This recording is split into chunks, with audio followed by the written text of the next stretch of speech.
Os investimentos para saneamento da Xunta en Vilanova e Cambados continúan sendo motivo de disputa entre os presidente da Mancomunidade do Salnés e a actual mandataria. Gonzalo Durán acusou a Giraldez de estar rompendo a Mancomunidade por non xestionar o proxecto da senda peonil e ameazou con deixar de apoiar os proxectos doutros concellos como a Tubaxe do Grove.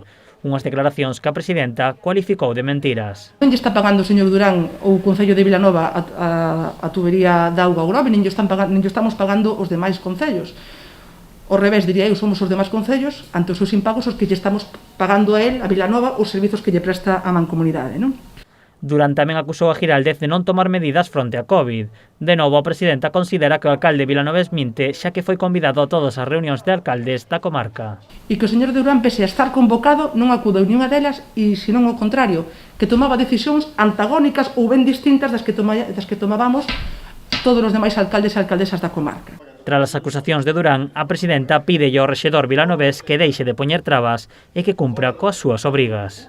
Primeiro, que pague o seu concello a deuda como comunidade, que deixe de seguir poñendo paus nas rodas, e, en segundo lugar, que tome posesión do seu cargo na Mancomunidade do Salnés, porque desta forma non só lle está faltando o respeto ao resto dos alcaldes e alcaldesas, que tamén lle está faltando o respeto a todos os veciños e veciñas da comarca e o que é máis grave, aos veciños e veciñas do seu pobo de Vilanova de Arousa. A débeda de Vilanova coa Mancomunidade ascende aos 400.000 euros. En caso de non presentar un plan de pagos, a Mancomunidade podería deixar de prestar servizos no concello vilanovés. A resposta de Durán non se fixo agardar, pedindo a dimisión da presidenta da Mancomunidade.